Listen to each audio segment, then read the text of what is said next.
Okay, so we've got the slide rule side of the E6B ready to go to determine our time between each of our checkpoints. So we've got a ground speed that we determined of 115. So to set our E6B, remember if you forget, I told you how to do it right here. We're going to set our index above our, the index will be below our ground speed of 115. So let's just move it just a skosh. There you go. So 115, our ground speed is set. Our distance will be on the outer A scale, and the time will be on the inner B scale, and that time will be in minutes. So if we look at our first distance of 3 miles, the outer scale will look for the number 3, which we'll actually have to flip the E6B around a bit.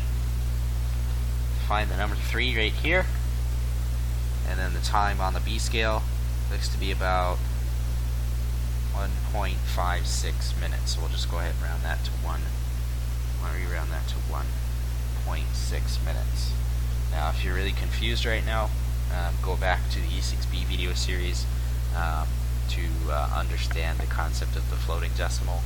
Remember, you have to place that decimal where it is appropriate to be placed. You have to kind of use some logic there to place the decimal appropriately. So the next distance was 5. So if we look for the number 5, that looks to be about 2.6 minutes.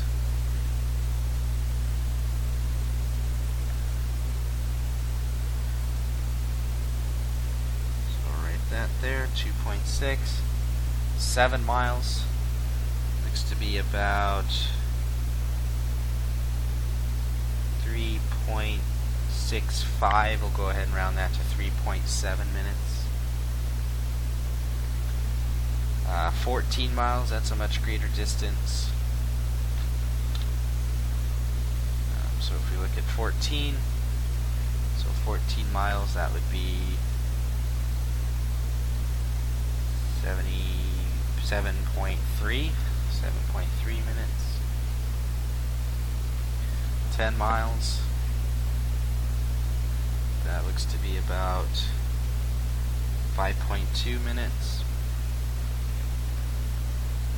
11 miles looks to be about 5.8 minutes.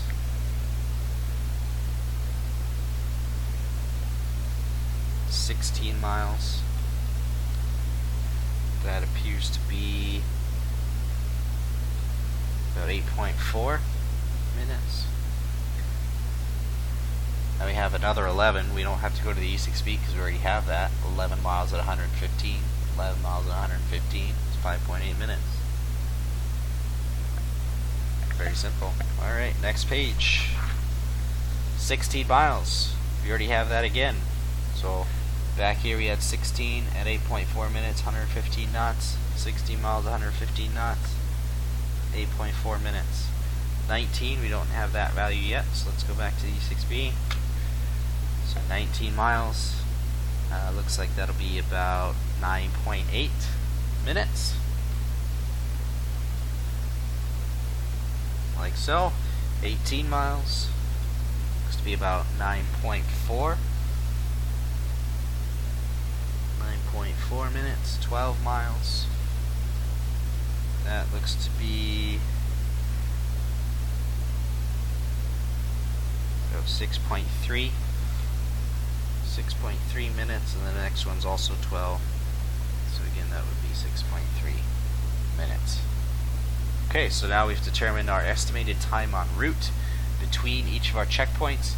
Once you depart, you will note the time that you took off, and you will indicate that in the time off box, and then once you have that time, you can then calculate an estimated time of arrival by adding the minutes to that time for each row.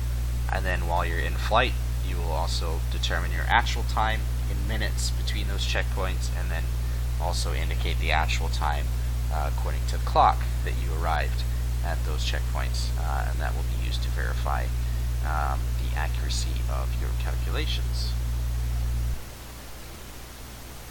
So the next thing we need to do is determine our fuel burn based on our time and distance and our fuel burn rate.